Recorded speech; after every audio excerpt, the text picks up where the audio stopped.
Hi Luke, how you doing this afternoon? Your time? I'm good. How are you? Yeah, going quite good, thank you. Very good, thanks. Thank you very much for your time. I know you're an extremely busy man.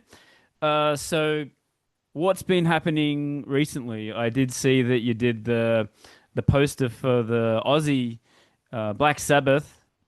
Is that the last thing that you've done, or are you currently working on something at the moment? I'm always working on new stuff, but yeah, that was Yeah. the last kind of big thing that I did. Yeah, it was a kind of a whirlwind of a job, to be honest. It kind of started as a small conversation with Andy Copping, who's the promoter. He's a big promoter here in the UK. Right. He puts on the Download Festival, and he does lots of other stuff in the kind of concert scene, I should say. Yeah. Um, but yeah, that one he worked with Sharon Osbourne on that, and they put that show together, obviously for the whole to commemorate Sabbath's sort of last show in their hometown. And I live like literally like 30 minutes away from Villa Park, so I'm local to this area as well. So Right. it Did was you kind go? of yeah, we went, yeah. My wife and Oh, I went and met with friends and stuff. But yeah, it was a very cool. crazy, it was a cool thing to be part of. Um, Yeah. on many levels. I'm a huge Sabbath fan anyway. I'm not a huge football fan, but my entire family follow Aston Villa All because right. it's a local Yeah, team. right. I've been to watch them play to Villa Park as a kid, back in the day, back in the 80s and the Right. 90s. Um, so so it's a kind of a combination of things I think that were kind of really Yeah. personal to me. Two I'm a worlds big colliding, metalhead. right? Yeah, so it was just all those things were kind of collided. And then it kind of just started out as this conversation with Andy. And then Sharon was like, kind of, yeah, let's do it. Um, I donated the artwork to help the charities and raise money, Oh, that's which was a fantastic. which was a nice thing to do. And yeah, great. It's crazy. And people, I would say to date, it's my most sought after poster now. Yeah. It's topped some of the Metallica work that I've done previously. Yeah, right.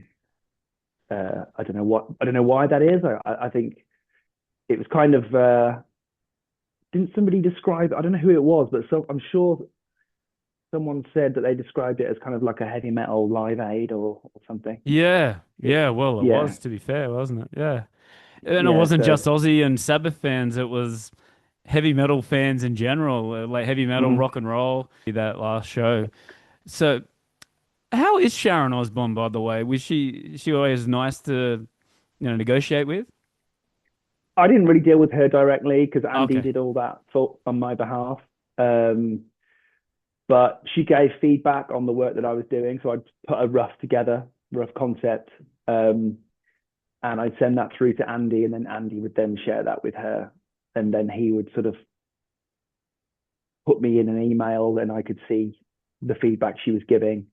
But she was great. She was very positive. She made some suggestions. It was her idea to have the hand kind of coming forward in the artwork. Oh, Originally, yeah, we had right. like a originally the sort of kind of Grim Reaper figure was holding like a Bible or like a kind of it was kind of like just a big kind of tome kind of book. It was meant to be sort of a bit kind of witchcrafty kind of vibe. Yeah. And then he had like his sort of staff, and then she said lose the book and have the hand pointing forward. So we did that, and then we also had at the foot of the poster, it's got Villa Park, the actual grounds. Oh, yes. But originally that was a church, a burning church originally, Oh, and Sharon said no burning no. churches, which is which is which is understandable. So yeah, it Yes. turned out good. But yeah, they were Sharon and Andy were both great to work with. Yeah, that's great. It was And an absolute honor. yeah, and tell me about like the recent passing 2 and a bit weeks after that show. So what did Ozzy mean to you? Yeah, I mean, he's a kind of local legend, isn't he? Yes. For because where I live, and I think there are members of his family that live around this area as well. So it's sort of, it was a big thing because it's growing up, my parents were listening to like Led Zeppelin and Sabbath and stuff because they're all bands that are sort of local to this area. Um, Yes. and obviously just because they're huge, successful bands. So there's a lot of history there. If I'm honest, the first thing when I heard of Ozzy's passing, it was just shock, really. I mean, I know Mm. he wasn't well, um, and it made the whole everything that we'd worked on just made it even more. I think I was Yes. just kind of getting over being at Back to the Beginning because that was such a huge event on many levels, seeing so many different acts performing and band members like performing with each other. You just wouldn't see like Steven Tyler and Chad Smith from the Chili Peppers and Travis Yes. Barker and Ronnie Wood and all these people on stage together. So I was just on a come down from that. It was quite an emotional day. And seeing Sabbath and knowing it was their last performance and seeing Ozzy and knowing it was his last performance. It was, I'm not going to lie, I shed a tear or two towards the Yeah, end of of the course. day. Like my wife and I both did. It was a big thing. Yeah. Um, and then we just sort of got over that. And then, once we heard that Ozzy had passed a couple of weeks later, yeah, it was really sad. Yeah. Um, Yeah. it's a huge loss, and there'll never be another Ozzy Osbourne. Just Exactly. what That's the I thing. can't think of anybody like him. No, no, there's And not. I think we were all very lucky, I think, to be around when he was making music. And you did some work with him previously before that, right? Sure, yeah. So I worked with Jimmy Hubbard at Revolver magazine Right. um, on a piece, and then prior to that, I worked with Metal Hammer magazine here in the UK Right. on another Aussie piece, and that piece was actually I've got I'll get it for you. It's here. Yeah. It's hung on my wall. So this one um, was the one I did for Metal Hammer.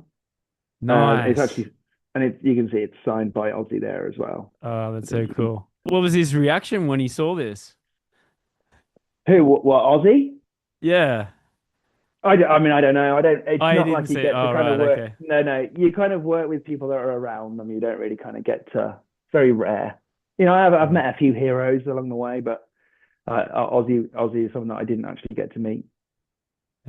Well, speaking of heroes, I see some pictures there that you met Pantera. What was that experience like? And you've done some work with them as Um, well. yeah, that was cool. That was a kind of a um crazy thing because the way I'd done some work for Pantera, I did a commemorative poster for their last ever show Oh, yeah, right. um, with Dimebag before they Right. broke up. It's Yeah. in Tokyo, I think it was. So I did that piece of artwork, and they loved it so much that they turned it into like a stage animation. So if you go and see Pantera live now, you'll see my artwork being animated on stage behind Right. them. Right. So that Right. was cool. But then coincidentally, Charlie, who plays drums with Pantera now, obviously from Anthrax, Anthrax, yes. he he messaged me online via Instagram because he loves my Jaws artwork that I'd done because he's a huge Jaws Right. fan. Yes. So I was like, oh, cool, glad you like. And I was like, coincidentally, I've already done some work for Pantera, and he was like, oh no way, I didn't realize that was you that done that as well. So I sent him a couple of prints out, and then as a thanks, he said, "Oh, let's meet up at the Birmingham show." So, yeah, they kind of sorted me with like a little after show pass and met up with the guys there. That was cool. Got to meet Zach Wild Fantastic. too, and Phil and Yes. Rex, and so that was pretty cool. And I grew up listening to that stuff when I was like a Yeah. 12-year-old kid. I was listening to those early Pantera albums, so it was yeah, it's kind of weird when you meet your heroes. It's kind of like they're just normal people. They That's just play it. in bands. Yeah, Yeah. they're always just like regular dudes, you know. So And yeah, what did you think of the show? And did you see Pantera when the brothers were still alive? I didn't see them when they were alive Okay. because we were get a buddy of mine, me and a buddy of mine were going to go and see him in 1996, I think it was, and it just so happened that that date fell on the same night we were going to see Incubus. Oh, Um, Yeah. So Priorities. we yeah, so we already had tickets for Incubus, and it was on the same night. Oh, So we just went, right. oh, we'll go see him next time. And of course, there was never going to be a next time. So, Yeah. and then seeing them now, it's amazing to hear those songs live again. That sounds Um, so good. it's never going They're to be playing. it's never going to be the same because Diamond Vinny are obviously aren't performing with the band, but Yes. it's still amazing, what those guys have done to like learn all the parts. Yes. Like Charlie's drumming is just like Oh, it's fantastic. amazing. It's absolutely spot on to like what you Yeah. hear on the records and stuff. So yeah, it's it's pretty cool. I've seen them 3 times now on this run. I see it three Yeah. times or 2 times. I saw them at Download a couple of years ago. Again, that was Right. Charlie sorting me out with passes, and then yeah, recently on the arena run in the UK. Right. Yeah, I think they're getting better and better. They're sounding great. Like I think they're getting Have you into a seen them? groove now. Y Have you Yeah. seen them? So Yeah. I saw them with Dimebag on their last tour in Oh Australia wow. in Okay. Sydney, and to be honest, it wasn't the best show that I've ever seen live because Phil was so off his face.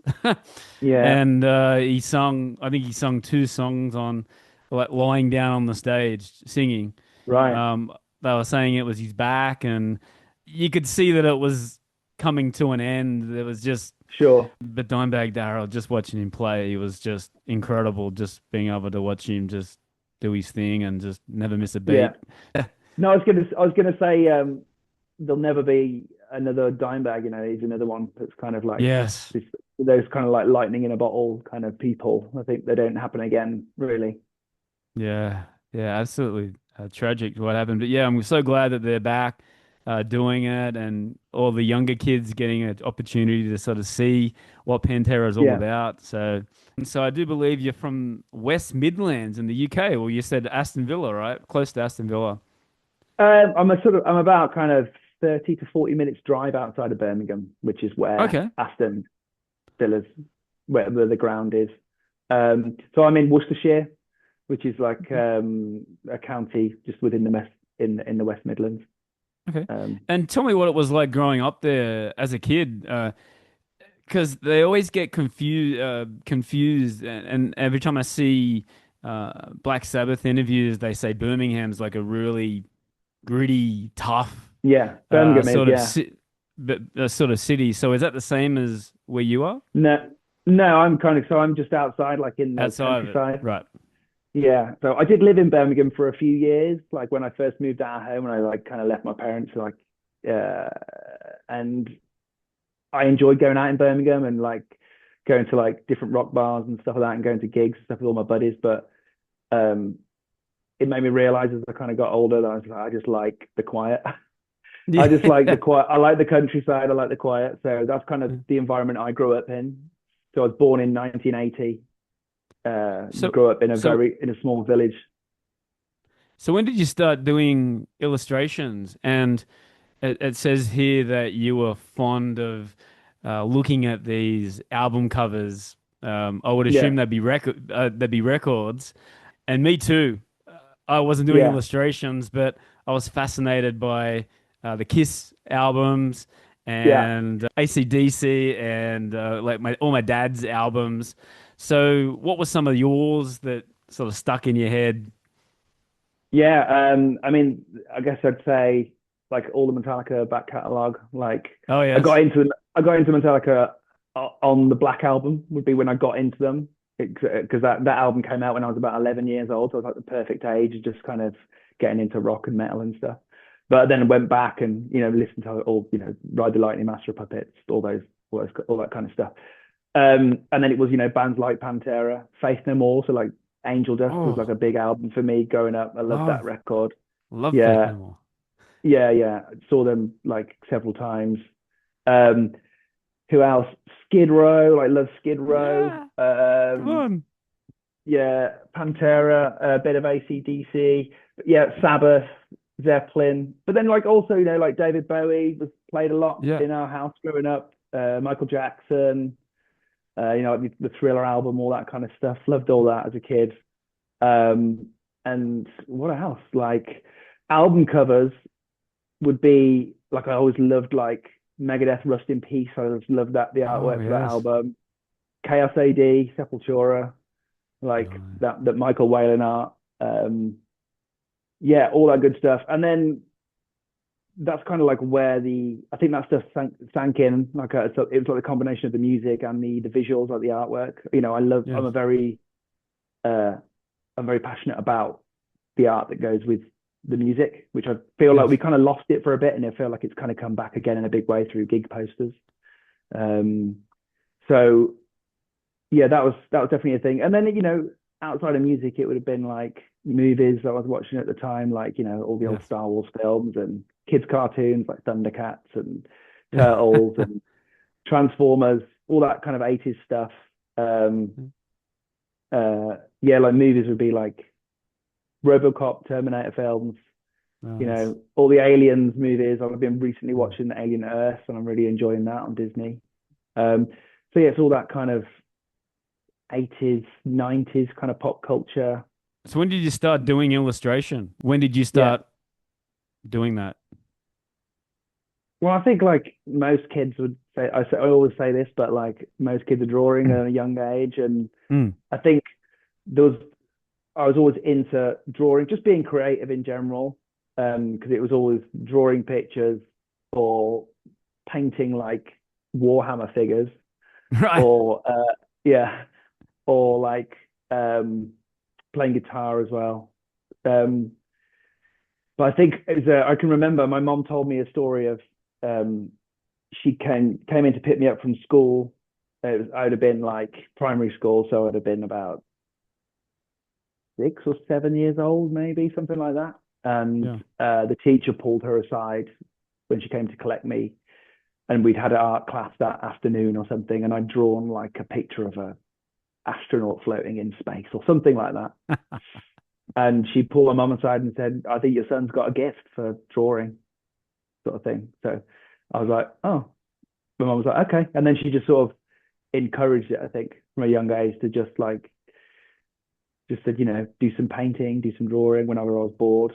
And because I grew up in the middle of nowhere, all I had was like my tapes and CDs that I'd listen to because that was my Right. escape from like fields. There's literally just like fields in a local pub. Um, so that was my kind of escape, I guess. It was just like Yeah. drawing away and making noise in my bedroom. So I think that's kind of when it started. So you said you were playing music as well? Yeah, yeah. So I started playing guitar from about the age of 11, something like that. Had lessons for about 5 years. Yeah. Then like played in bands as you do, like as you get into like a teenager, just like, yeah, I'm going to be in like a really big band and all this sort of stuff. Probably played in bands till I was about 25 years old. And then I just Okay. kind of like stopped one day because realized that it's really hard to make Yes. money from playing in a band. But I had a backup plan, which was the art side of things. So Okay. that kind of started to sort of gradually kind of work out and became a career essentially. Yeah, absolutely. And were you designing your own guitar at that stage, or was that something later on? No, no, that was I did do a job recently, is that what you're referring to? I did a job Yeah, yeah. recently, I've yeah, seen a on couple of Doom. guitars, and you've painted them by yourself. Yeah, yeah. So that was a project with Xbox on the new Doom game. But no, I wasn't playing guitars. I was into skateboarding as well, so I was probably drawing all over skateboard maybe back then. But yeah, Right. Did you do art in university? I did go to art college in Birmingham, Okay. um, but I probably shouldn't say it, but I dropped out of art college because which is probably I don't recommend that, kids, if you're listening. I studied A level art and art history Hmm. um, in sixth form, which is like in the UK, sixth form is like you do your kind of normal like education, like your GCSEs, and then when you finish your GCSEs at the age of like 15 or 16 or whatever it is, you can then choose to stay on at school and do an extra couple of years and do A level. So um, I did that. And then when I'd finished that, I then went to Bourneville Art College and did a foundation in art. But a lot of the stuff they were teaching us, I'd already learned at A level. I was kind of getting a little bit Right. bored. It was like one of those things where I'm like, I've kind of already done this. Like, Yes. you know, let's study like Turner and Constable or the painters, but I'd already done that. So it was like Right. I'm just relearning all this stuff again. So I was just getting a little bit like bored of what I was doing and a bit frustrated. And Yes. then through like a family friend, I got like a junior role as a graphic designer, and that's kind of how I started. So that would have been like 1998. I was 18 Okay. years old, and someone just kind of said, "Hey, here's a scanner. Here's an old Macintosh computer. Well, back then it wasn't an old Mac; it was like one of the newer ones.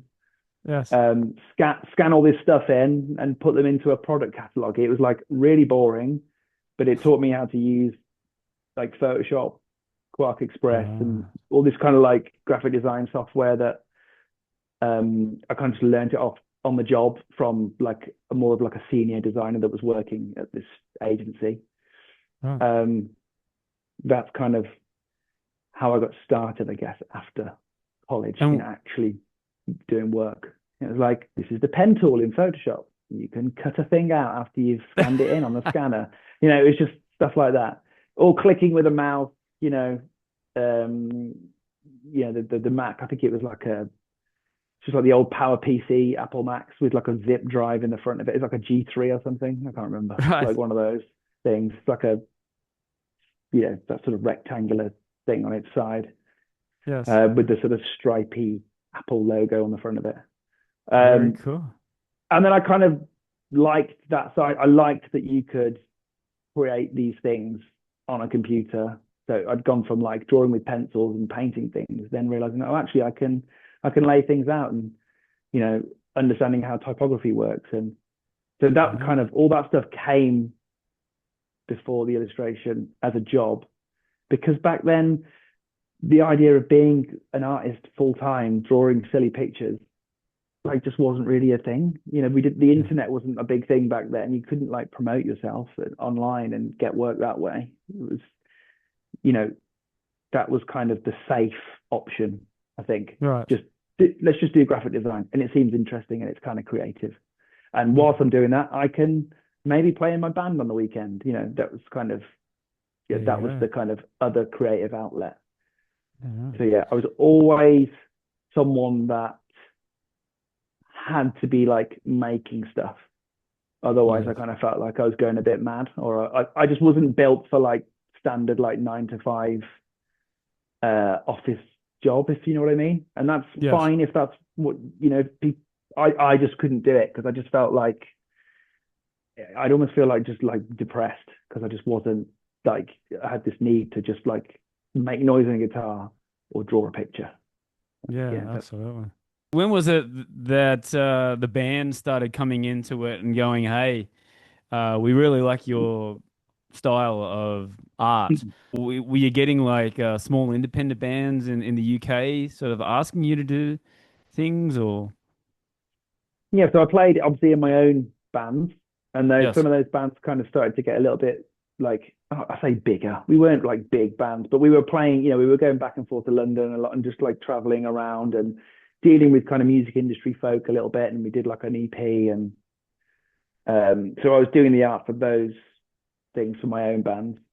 And then whilst doing that, this would have been sort of this would have been like early 2000s, like 2001, something like that. Yeah. And I was working still as a graphic designer, but I was working in Oxford for a publisher, and that publisher uh, is 2000 AD Comics, who they're home to Judge Dredd. So I was kind of working there, and through that, I was dealing with a lot of I was seeing a lot of amazing illustration work, like comic book illustration work, and all these amazing stories that have come through 2000 AD. That kind of got me into drawing again.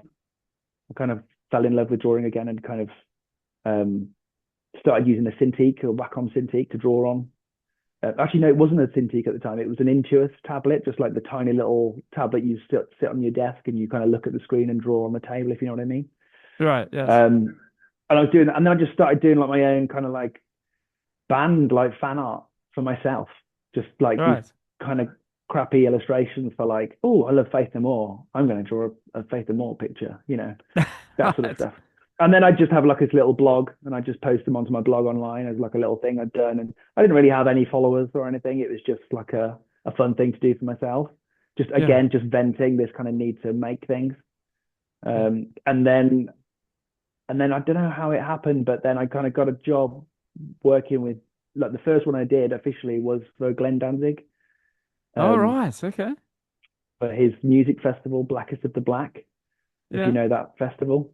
So the first thing they asked me to do was like, can you do the logo for the Blackest of the Black? So I did the design the Blackest of the Black logo, which I think they still use today. Wow. Um, I look at it now and just, it's probably terrible, but it was the best I could do at the time. Yeah. I did this kind of poster of like a sort of witch character. Again, it's probably pretty terrible, but Danzig liked it. Yeah. Again, it was the best I could do.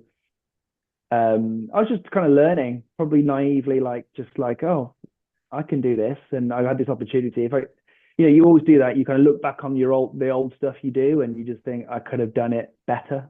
Like if I did it now, it would be better. Yes. Um, did that, and then it just kind of like from there it went to like I did like a Deep Purple and Alice Cooper did like a co-headline tour thing together. I think I did something for that. Nice. And then I ended up doing like a few movie posters for some galleries in LA off the back of that stuff. Um, so it just sort of started to sort of gradually, like it was like tiny little wins, just kind of kept happening. You do Yes. one thing, and then that would lead on to another thing, and then that would lead on to another thing. And then whilst that was going on, Instagram was becoming like this bigger kind of thing for artists at the same time. So I was just posting my work on there. And then through that, you just get, there are obviously like galleries and things out there that are just looking for artists. And then people approach you, or, that's kind of how it sort of started, really. Fantastic. And where does Metallica come into all this? Because I want to show you my shirt. So Hmm. there There we it is. go. Yeah. That's your That, that, design. that image is everywhere at the moment. It's, it's But like the main image for the tour and all sorts.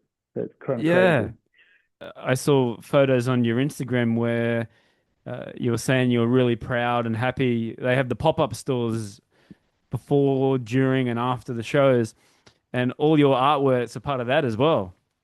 Yeah. So like they have, so every city Metallica play in, they set up this kind of pop-up store. I think it's there for like a week, isn't it, in each city? Yes. Yeah, that week that they're playing, they have this place you can go as a fan, and you can go and get the shirts and the records and all that kind of stuff. But yeah, that shirt that you're wearing, that's kind of the main. It ended up being kind of the main key art for all the pop-up stores. So I think they've used that piece, and then there's the back print with all the skulls at the Oh, top yes. on the Yes. back. So they use that it's like all the window graphics on the front of the pop-up stores. Um, so there, that was wild. Just And then, you just as a kid, you just don't think that's going to be a thing. It's like all this yeah. stuff is a complete happy accident. It's just like Yes. you just keep following those little wins, and there's a lot of failure along the way, but the little wins are the ones that you remember, and it kind of just leads to bigger things, I guess. And you've seen him on this tour or this M72 tour? Yeah, I've seen them a few times on this tour. Yeah. Um, so yeah, we got my wife and I saw them. I think it was a couple of years ago now at Donington. They did the Oh, two yes. nights. So it was great. They kind of looked after us. We got snake pit passes, and so we watched them from right in the middle. And the snake pit was a really small snake pit for that show, because it wasn't the normal, the big donut that everyone calls it they play in at The the moment. triangle one, wasn't it? Yeah, yeah, in the round. Yeah. It's like just the regular kind of like Donington stage with the little sort of Right. snake pit at the front. So it was like a smaller snake pit. So yeah, the Hetfield was like literally like stood next to me for the entire show. Yes. I've got his pick. He flew. I caught his pick, and little fan in me was like, yeah, he got his pick. So that was Come cool. on.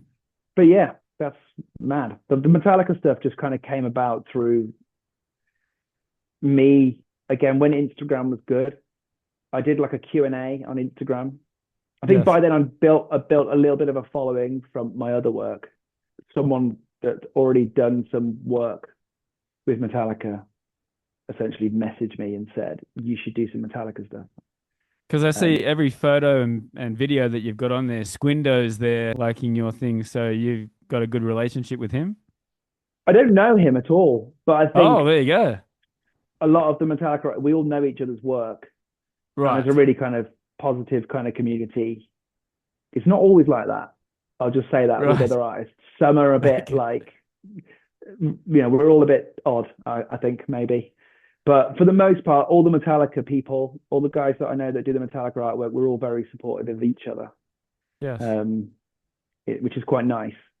Oh, Um, yes. it's a really good, like the whole Metallica vibe as a whole. Like if you're a fan, if if it's like the actual band themselves, or like the people that work with them, if it's the artists, it's just like it is like the whole, like Hetfield says, the Metallica family. Like it is like it It extends is. to all of us people making the artwork as well, like myself and all the other amazing artists. I've Yeah. made friends through it, like Mick Cassidy. Like we've kind of become buddies. I love that guy. We haven't met, but we speak all the time, and Yes. he's a great dude. Um, so yeah, it's really cool. You're known for your intricate line work, bold colors, and a style that feels both retro and futuristic. Sure. Luke's art has been featured on posters, apparel, a vinyl, and limited edition print worldwide. His work captures the energy of live music, the imagination of gaming, and the mythological of pop culture, all while Okay. staying unmistakably Luke Preece. Where's that from? That's from online, but I got Oh, okay. Interesting. doesn't I've actually not heard say that one where it's before. from. Quite an appraisal. So Hmm. let's go through this. What is it talking about here when it says intricate line line work? Sorry, what are we Yeah. talking about there? It's probably referring to so all my kind of black inking is very detailed, I guess. A lot of sort of hatch work and uh, just detailed line work that you build up. It kind of comes from screen printing because everything I do, well, the majority of work that I do is screen printed. Um, and with screen printing, you tend to work with a minimal color. Well, I work with a minimal color palette. It kind of comes from like, I guess, like old school gig posters, uh, like skateboard artwork, that kind of thing. So you normally have like all your colors are layered. So if you say you've got Yes. 6 colors, then the black line art seals everything in on top at the end. Um, and then I always make that the black art line art tends to be very sort of refined and detailed, and it's kind of, I find it nice to look at because it's kind of stuff that I'm just into. Yes. But then equally, it kind of serves a purpose with printing as well. Right. What's the difference between doing artwork for a live band and doing, say, like a movie or a gaming, for example? Uh, so if you're working with a band, so the biggest difference between any of these would be band stuff tends to be a bit more free for the most Right. part. Like if it's a gig poster, you're normally like free to just kind of do what you want to do, like Right. within reason, as long as it's nothing like massively offensive. But if there are don'ts, then the band will like say we don't like, I don't know, whatever it might be. We don't like, I don't know, skulls or whatever. So if that's the case, you probably come into the wrong person. Um, yeah. So, but like with regards to video games and movies, like normally those things they have like visuals in place, so you have to Right. kind of follow that. Like I think a good example of that would be I did a Jurassic Park poster with Yes. I Universal a saw few that. years ago. and the way I'd actually drawn the Velociraptors was not massively different from the movie, but I'd just kind of done my own spin on it. And they just kept pushing back until it essentially like just became the raptor that you actually see in the movie. Right. So which I can understand because they, it's their IP, it's their thing. Yes. But I'll always try and kind of like make it my own if I can in some way. I don't, I'm not like a massive fan of just kind of like with the movie stuff, just like taking an image and just tracing over it because I just think it's just a bit like that's already there. Yes. Yes. Like I'd rather like, it happens sometimes if you're like doing like actor likenesses and stuff, you have to adhere to an actor's likeness, which is fair enough. But if Yeah. it's like a monster or a creature, like I did Jaws, again, did Jaws with Universal, and I just drew Jaws how I imagine Jaws to be. Right. Not, I did. It probably isn't like identical to what he is in the film, but that Yes. was intentional. It's just Yeah. like I'm just going to draw a big scary shark. Um, and they pushed back on a few things, like there were, I don't know, it was like the fin needs to be bigger or Okay. something else, a couple of things, but like, the actual face of my shark is quite different to the face in the movie. So it depends who you work with. I think it depends. Sometimes it depends. I think if the people that are doing the approvals are having a good or a bad day as well, Yes. maybe, you know. So I think Is that some frustrating people for you, but Luke? yeah, Like, sometimes. Yeah, yeah. sometimes it is frustrating because you always do like you'll always do a rough version first, which is Yes. a very loose interpretation of what you want it to be. And once they approve that, you can then go and sort of start rendering it. I tend to like do a kind of a rough idea for myself that I don't show to the client, just like a thumbnail sketch, just for myself to see that it works. Okay. Then I'll do like a somewhere like in between the two, or not final, but the shapes and the proportions and things are kind of as I imagine them to be. Send that as the rough to the client. Um, because some people will just draw like a really like almost like stick man kind of level of like rough, something like this. The logo will go here, and here's kind of where the main focus will be, the monster in the film or whatever, or the video game or whatever that might be. And then when they go to like finally render it, they spend weeks or whatever putting this piece of artwork together. They just push back and go, "Oh, you've completely drawn the creature wrong, or that actor doesn't look right." So I'd rather Right. sort of send them something which is kind of not finished, but it's like, because some people say to me when I send a rough through, "Oh, this almost looks finished." I'm like, no, this is not finished. This is just like the kind of midway point. That's kind of how I tend to do it. But in answer to your question, music stuff tends to be easier with approvals. Movie and video game stuff, there's a lot more cooks, should we say, that Yes. like to get involved. Right. Normally, lots of like big marketing teams and things like that have a say in how their IP is marketed. All So right. it's just and the like with like Metallica stuff, for example, um, sometimes they'll come to me and say, "We want you to do, uh, you know, like I did the Metallica Fortnite project, which I've got here." Yeah. Show us. Um, so this was the art we did for Metallica Fortnite. Nice. And this came from Epic Games gave me the brief for this. So it didn't actually come from Metallica. It was like, we like the Right. Metallica, we like the Metallica work you've done. We want you to do some Metallica work for the Fortnite Metallica game or whatever. But the art director from Epic Games came to me with a clear idea of I want a big skull coming out of the clouds. So and it was originally done for a loading screen for the game, like an in-game Okay. loading screen when you're playing the Yeah. Yeah. game. And then they liked it so much they said, "Oh, we're gonna put out a vinyl soundtrack," Wow. and it got repurposed for that. But yeah, this brief came through kind of. We know what we want it to be, but normally if Metallica come to me, they'll just say, "Just do your thing, just Okay. do it." With the music side of it and with creating art for bands and music, like you said, is it like Metallica where they're just going, hey, here it is. Go for it. Yeah, Metallica. Yeah, sorry. Yeah, Metallica. The Metallica stuff obviously doesn't come from the band themselves. It comes from the team that work with the band on like all the Martin. merchandise.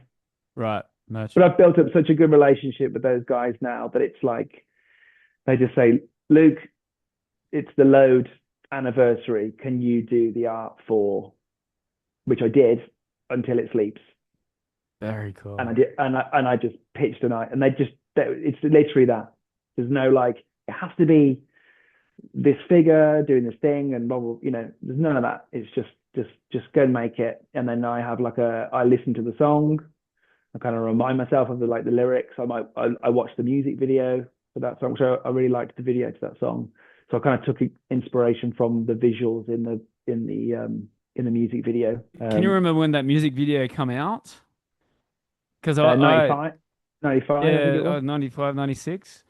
That was so weird because I hadn't seen pictures of them previously with their haircuts, and then all of a Yeah, sudden, Until It Sleep comes out, they're wearing makeup and eyeliner and all their haircuts, and I was like, oh my God, what is this? They're wearing leather pants and yeah, it was. They were having their U2 moment, I think. yeah, It was. I'll be honest. That period, I wasn't a huge fan of it. yes, There are songs on those records that I really love, and they sound amazing live. Like yes, they've been playing Until It Sleeps a lot again, yes. and that song's such a great track, and that's the reason why I chose that song because when we were doing this, um, doing this celebration of that era, that was the one that I just said, can I have that song? Because that's the one that I remember buying the single. The day it came out with the kind of Rorschach test sort of artwork, Yes. um, and thinking, I don't know how I feel about this. It kind of sounds, I don't know. It was, but like when it kicks in heavy, it's cool. It's got that sort of loud and quiet Up and dynamic to down. the Yeah, song, yeah, yeah. which works great. But I think it was more like the production. It had lost the guitars had like kind of lost that really kind of gritty, heavy kind of thrash sound, Yeah. which they'd still retained on the Black Album, I think. That really Yes. heavy kind of crunchy like Hetfield sound, Crunch. Yeah, yeah. yeah, which had gone. It kind of felt like there was this. You could hear that kind of blues tone in the guitar sounds. Mm, definitely. Uh, It's just a period of time, isn't it? Like they did the Load albums and then it was the Symphony and then it was Saint Anger so they just got all through these different stages and then they've come out of it just like, whoa, this is back to how it used to be, right? how do you what do you like? What how do you feel about the latest stuff? Like the last couple of like Oh Hardwired and yeah. I'm actually shocked that they're still playing this sort of style of music. And it's going to be interesting to see whether they go back to like a more rock style because of their age and how they're going to continue, especially Lars with like playing the double kick and playing for 2 hours. It's an Mhm. interesting question because they come out So, with that Luxa Turner, and I was like, oh mhm. my God, they gotta Lars is gonna play this every night. Yeah, it had a very like it felt like a kind of like Kill 'Em All, some like kind of a Kill 'Em Yes. All sort of vibe. Some of the songs, um, but like obviously with like kind of modern production. I'd be interested to see what they do with the next record. I kind of feel like I'd be happy if they put out like a kind of Black Album too, Yes. Yeah. something that's just very straight and heavy, and like just got those kind of like those kind of songs with that kind of similar kind of sound. Yes. But I don't think it'll happen, to be honest. Well, I don't think they're going to do that. The guitar sound of the Load era, that's for sure. I think that's was just an experiment. Somebody told me that they don't use amplifiers live anymore. Is that true, or is that just a I think a myth? lot. No, no, I think a lot of bands now. I mean, I don't know, but a lot of bands Mm. use this like, is it the quad cortex? I think it's called a lot used. It's Yeah. like this box essentially that you can like mimic guitar sounds and room sounds, and you can essentially like mimic the sound of your guitar from a record or something like that. Yeah. Right. Um, Yeah. yeah, so I don't know whether Metallica could do that, but it wouldn't surprise me if they did. Mm. I feel like when I saw them at Download, um, the one year, James had a stack on stage, like he had an amp on stage with Hmm. him.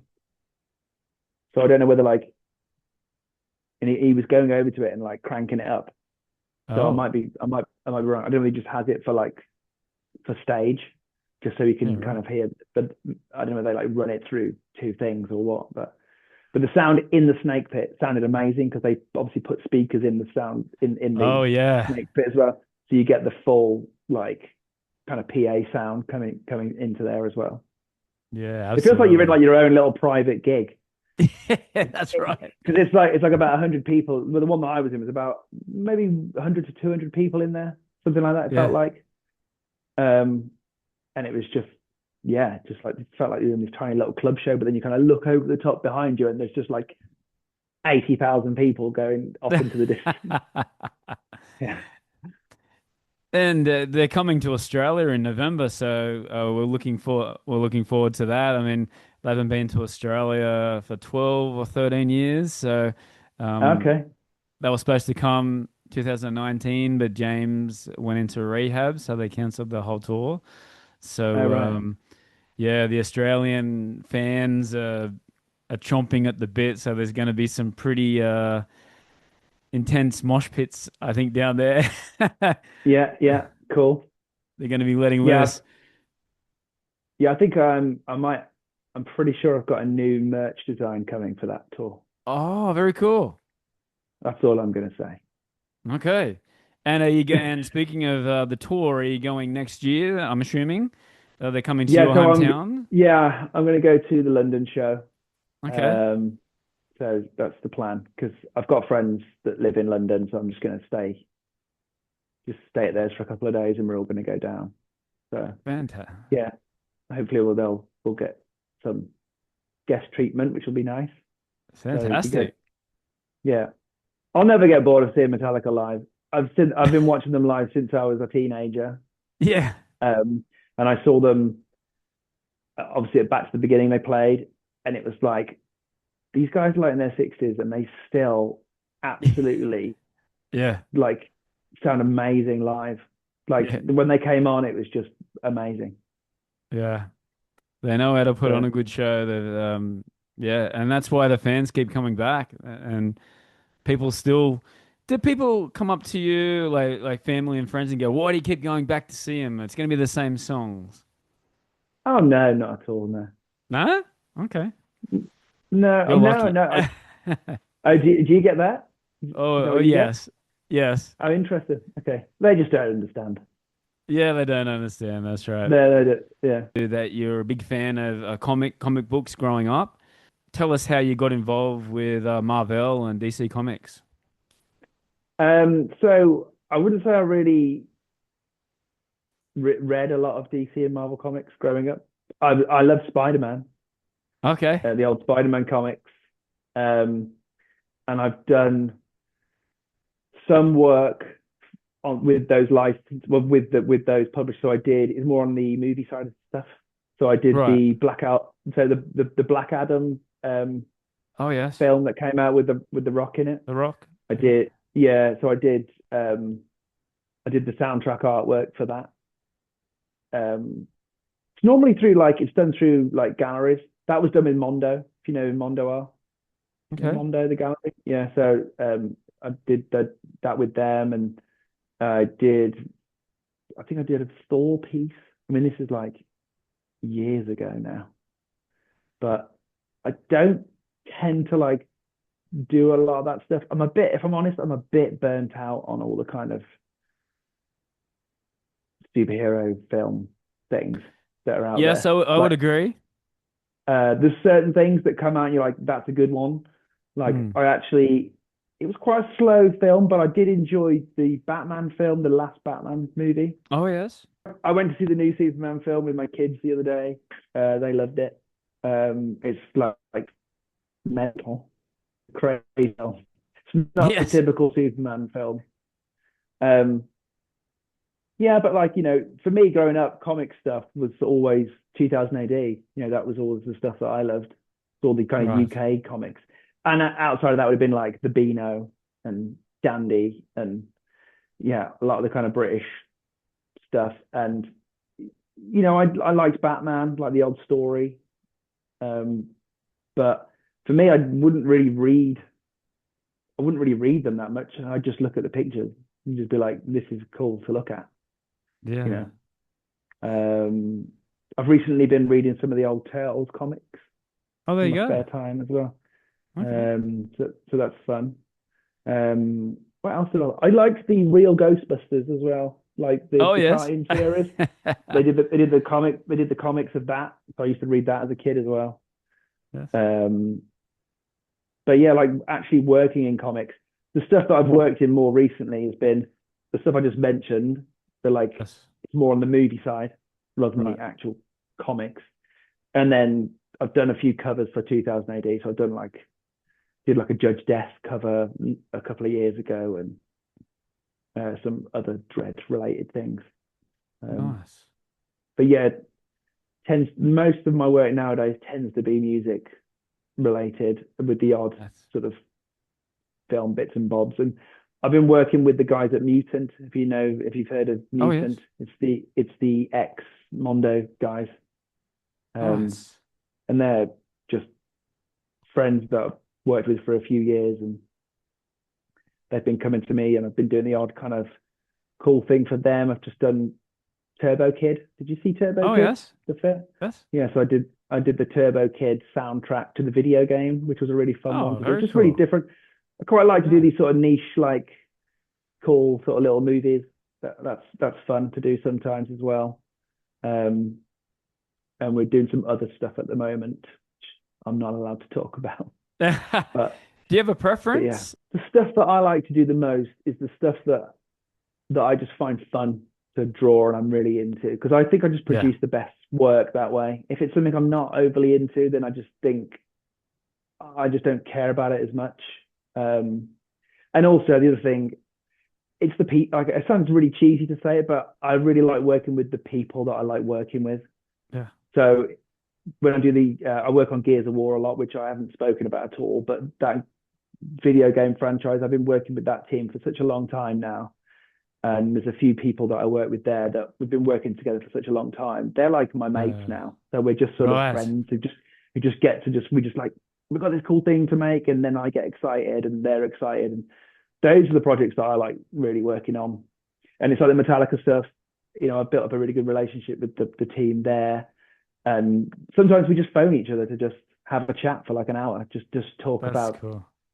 just talk about what we did at the weekend and Yeah. stuff that we're into, stuff that we're watching, and then that normally leads on to like, oh, do you want to draw a picture for this thing that we're doing for Metallica? And I'm like, yeah, come on, might as well. So it's kind of like I've always been very much the people that I'm working with. That's I think that's kind of almost number one a little bit, like Okay. because you work with a lot of people. I've worked with a lot of people, I should say, where I haven't gotten on very well with those people, and Can we've you give me an jarred a little bit. example? I'm not mentioning names, no, but it's normally like just certain That's uh okay. That's okay. I was no, so joking. it's normally like certain people that are just trying to be too handholdy with stuff and they won't Right. let us kind of get on with it. Yes. Um it's and sometimes you just like you have a deadline to meet, you have so much time to put something together, and then the job just turns into a bit of a like it just starts being fun because you're just like, I've got to get this, got to meet the deadline. And you've been through so many rounds, you just start to kind of like lose interest in the thing that you're making. You don't even like see it for what it is anymore. You don't even see it for like a piece of art anymore. Yeah. Um, it's rare that that happens. And if those people come back to me and ask me for more stuff, I tend to just say I'm busy doing other stuff Absolutely. because which is true as well. So Yes. What's the best piece of advice you've ever been given? Luke? my wife was very much when I sort of really started to kind of like wanting to do this as a full-time thing. Because, we've got kids, I've got a family, we've got like two Yes. girls and they were like babies at the time.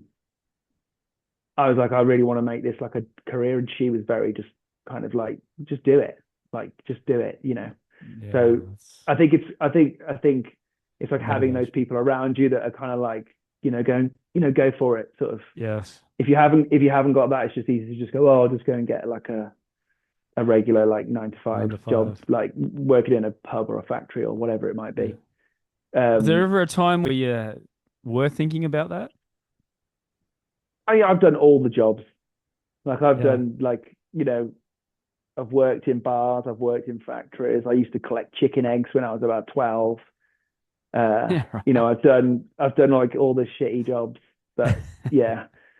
Uh, you know, and then it was just kind of like, and there's been a lot of failure along the way as well. I think that people just don't Yes. see, because people just Mm. think you just got up one day and went, oh, I'm going to do this as a job, and you just made it happen. No, no, no. It's like 25 years of like absolutely working your ass off, and maybe Yes. like one in 20 things work out.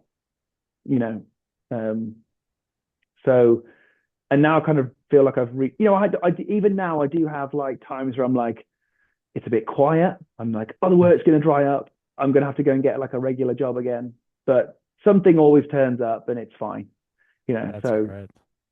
but I find that the way I work now is very, I think I still have that attitude of like, um, I don't think I've made it. If that's what I'm trying to say, Yes. I always think there's something bigger and better. I'm always thinking about the next 10 things I'm going to do Right. whilst I'm working on like a really cool piece for like Metallica or something. I'm thinking That's like, oh, I haven't done this yet and I haven't done that yet. So I still feel I've got that like hunger and desire to kind of still push and just keep going with, because I love what I do and I feel very fortunate to be able to do it every day. absolutely well said. What is the best piece that you've designed? And it doesn't have to be the most successful one, but what's one that you go back all the time and say, yeah, this was cool. Ah, so I think I normally say like the latest thing that I've done because it's like that's my new favorite thing because I've just finished it. There are certain pieces of artwork that I look back on and kind of go, yeah, that was a cool thing. I'm really proud of like all the Gears of War stuff I did with Xbox. Right. Um, that's up there. Obviously, the Metallica work. Um, I'm super proud of the shirt that you're wearing now. That's that and like the Unjustice for All artwork that I did for them. It so sticks out when you're at the concert too. Like everyone's wearing just black, and then this one's got the bright colors, and yeah, it's definitely stands out. That's up there. I did Blink 182. I did some stuff for Blink 182. I was just like really pleased Oh, with the very cool. concept on that one. The Foo Fighters piece that I did Oh, for yes. their Manchester show. Um, that kind of And did you really did Pearl well, and Jam. Did I see you did Pearl Jam as well? I've done a Yeah, I'm couple a of big Pearl fan. Jam ones. Yeah, Yeah, big fan of Pearl Jam. yeah, did a couple of Pearl Jam ones. Sleep Token, been nice to do stuff for like newer, more contemporary bands. Oh, yes. Because a lot of gig posters tend to be like for these kind of like big like legacy bands. Right. So sometimes it's nice to do stuff for newer bands, that are kind of. Can independent bands can they approach you? I mean, will they be able to afford you, or is it out of their budget? Well, it's probably like I do get approached by bands like all the time, Yes. um, and it's normally like whether I'm into what I have to like really be into the thing. Right. So that's not a no. But then the other thing is like I'm kind of working like 6 months out most of the time as Right. well. So that normally people come to me and go, "Oh, can you do my album cover?" And I've got like £100 and I need it next week. And I'm just like, no, no. And normally that's just like they're just naive and thinking that, well, A, that's like what people pay for artwork. Yes. Um, and B, that I can just drop everything and do it now. It's like, Mm.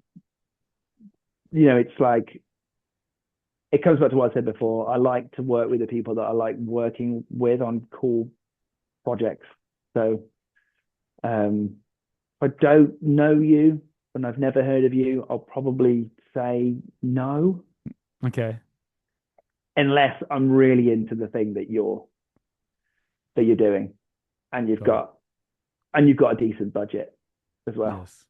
Okay. Um, Quite frankly, because I'm just, this is my Yeah, of job at the end of course. the day. I've Yes. got a mortgage to pay and I've got a Yes. family and stuff. So if I've got like, some decent paid work for a really cool band or a really cool TV show or whatever it is, I'm gonna take that because it's a balancing act. Of course. Yes. And you still get like jobs for bands, let's say, that come in and they've got no money. Oh, So you wow. like, and well, they've got like a very like they've got Small budget. a small budget, and Yeah. sometimes it depends what the thing is. Like if it's just for a t-shirt or it's for an album, or there's a big difference in that. You Got know, it. am I going to get prints? Are these prints going to sell? Do people know the band? If I get Yes. prints as part payment, I know I can make money back later on the artwork. Like again, a piece of artwork for Metallica, I know I can make the money back on the artwork because I sell the prints. Whereas if it's a band that no one's ever heard of, I'm not going to make any money on the prints That's because right. no one's going to. I'm just banking on the fact that people are going to buy it because they like the artwork. But Absolutely. the reality is, people buy it because they like the band, Yes. Yes. and they go, "Oh, and the art's pretty cool too." Maybe, There you go. yeah. What about if you were to go back in time and see a 13 or 14-year-old Luke? What advice would you give him? Do you know what? I don't think I'd actually change anything that I've done. I think because I've always tried to do stuff that was kind of creative and that I was into. I think to a Yes. certain extent, my parents were always very much like, if you want stuff in life, you've got to like work for it. You've got to put the effort in, Mm. sort of attitude. They were kind of, Yes. they didn't care what I did as long as I actually kind of put the effort in. There's no like one fast way of doing stuff. If you want to do something you're really into, you've got to put the work in, and you've got to fail a lot, which I did do all of those things. Um, All right. so I don't think there's much I'd really sort of change about what I've done and what advice. The main bit of advice I'd give anyone is just be a nice person and don't be a dick to people. Yes. Because It's so there true. you meet so many people that like just being kind and being, Yeah. approachable goes a Yeah. long way. Yeah, It's absolutely. I it, totally agree with that, Luke. you meet people that are really talented, but they're very like there's a little bit of arrogance there, and they're very standoffish. And Yes. just like no one wants to work with these people. Like it doesn't matter Exactly. how good you are. Like Exactly. eventually, that's just going to catch up with you. So I've always tried to be, you know, approachable and nice to people. Yeah. I think that goes a long way. Exactly. Well said. Social medias, Luke, where can we find you for our international listeners? So Instagram, Facebook. I don't really do Twitter. I'm on Twitter, but I don't really do it. So it's at Luke Preece Art, all one word, obviously.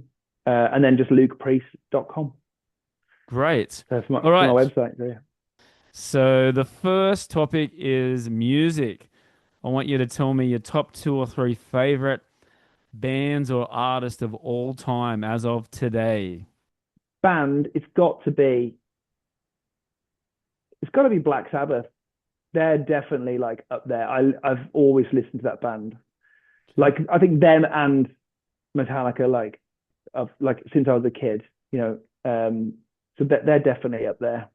Maybe the next one could be then, what are your top three favorite bands that you've worked with? Okay, well that's Black Sabbath, Yes. Metallica, Yes. and oh god, Sleep Token. Oh, there you go. What Yeah. about your top three favorite live shows that you've been to? Oh man. Well, back to the beginning. I would say it's probably one of the best concerts I've ever been It's hard to to. beat. Yeah, and then Metallica at Donington. You said noticing a theme here. It's like Black Sabbath, Metallica. Um, And then seeing the Prodigy play Phoenix Festival in 1990. Oh, I think it was 1996, and wow. Firestarter the single had just come out, so it was like Right. it was at the end of the Jill Generation era of Prodigy, Big Prodigy. and yeah, that show I remember it's just burnt into my mind as like they were so heavy for a dance Yeah. band, and I remember being like a 16-year-old kid with like really long hair and just like going to metal gigs and seeing the Prodigy and just being like, this is like I've never witnessed like dance music like this before live, like so heavy and like you wanted to mosh to it. Yeah. And I remember just like being really confused. You wanted to dance, but you also wanted to just like get in a circle pit and go crazy at the same time. Uh, so yeah, the Prodigy, that concert, 1990, I think it was 96. Your top two or three favorite albums and or album covers. So well, the first one's easy because it's KSAD by Sepultura. Classic. Yeah. I mean, come Yeah. on, Say no like more. everything about that album was just perfect. Yes. There's not a bad song on the record. There was nobody like Sepultura at the time when that record came out. They had their own thing going on. Um, a lot of people say Roots, but for me it's Chaos AD because I got into them on the Agreed. Arise record. I got into them on the Yeah. Arise record, and that was like the Arise record was still quite thrashy, but then they kind of Chaos AD, they just kind of everything just became like this kind of groove, kind of tribal thing. That combined with the cover art by Michael Whalen, it's just amazing. So that's up there.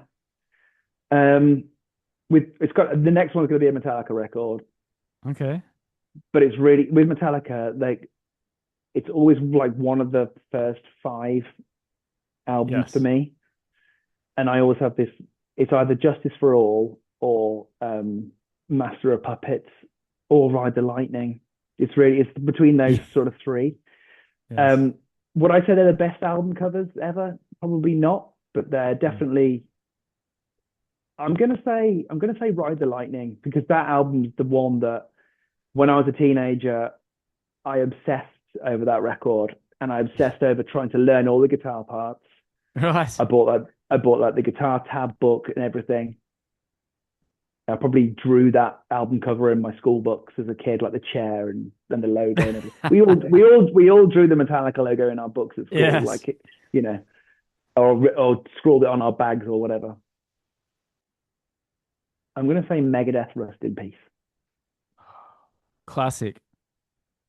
Again, One of my. an amazing album, Oh. and the artwork is just amazing as Yes. well. Yes.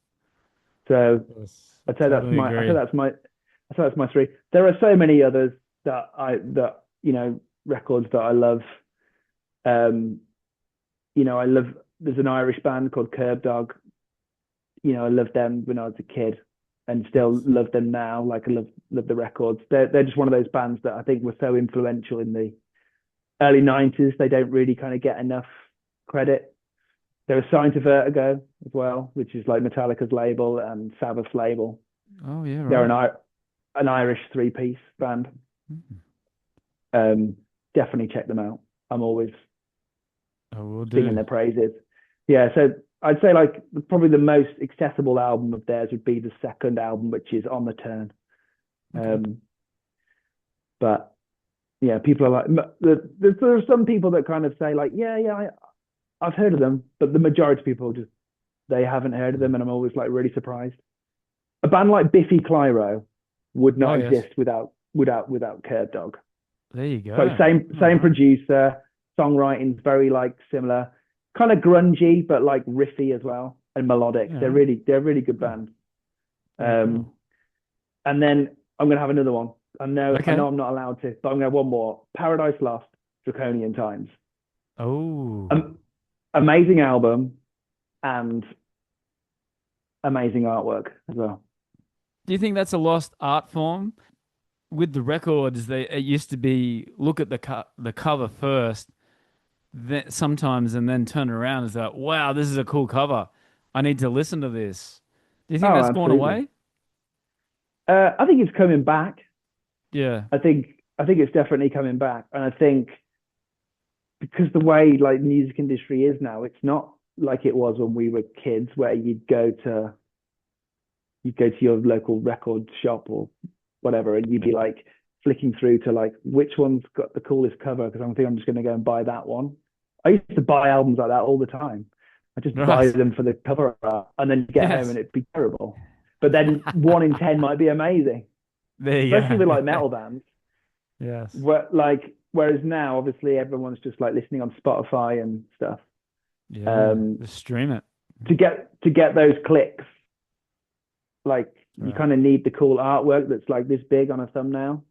Now it's kind of the world we live in, where it's like, does it look good on a photo to make you want to click it? Y- Yeah, that's right. Um, That's right. I mean, I'm guessing that's how it works now, but like, Mm. I don't think it's gone away. I think it's just done differently because everything's digital now. So Yes. it's sort of, I think it's done in such, like I said, done in such a way, like, does it work small as a thumbnail on someone's iPad or iPhone or whatever? Yes. All right. Next one is movies. Give me your top Mm-hmm. two or three favorite movies of all time. Okay. Number one, because it gave me nightmares forever, and I just weirdly now am obsessed with it. Aliens. Oh, right. Yes. Yeah, that film like terrified me when I was a kid, but I absolutely love it. It's like I never get tired of watching that film. Um, it's gonna be like really obvious. If I had to pick, probably Terminator 2 out of the Terminator films is definitely up Oh, there. me too. Yeah, it had it all. Like that was just like it's just like the perfect film. Um, and then again, this is probably obvious and predictable, but Jaws. RoboCop. Oh, I was RoboCop. gonna say Okay. I was gonna say Jaws, but I think RoboCop Okay. is up there, the first film. Excellent. It's just like the stuff I was into as a kid, basically. Yeah, yeah, yeah. And the last one, Luke. Who's your greatest inspirational hero and why? I don't think I'd say there's any one person, to be honest.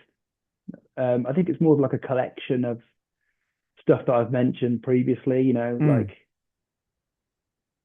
Hetfield's up there definitely as a person. I think he's like in many ways you could say he's flawed, but then most like geniuses I think are like you know yeah, I think he's a very inspirational person to me growing up. Um, so yeah, let's just say Hetfield. He's had his highs and lows, but yeah, he's He's come just through it he's human. He's only and human. he's But yeah, looking so fit. And I don't know if it was just Denver because that's where he lives now, but he was so happy on stage. Great pick. All right, Luke, thank you very much for your time. Really do appreciate it. Still haven't decided if I'm coming to the UK yet for Metallica, but do it. if I do, I'll definitely give you a shout out and we'll have a Oh beer. yeah, yeah, definitely. Yeah, if you're around, just send me a message and we'll meet up. And all the Yeah, thanks so best. much. Thank Cheers, you. man. Thank you.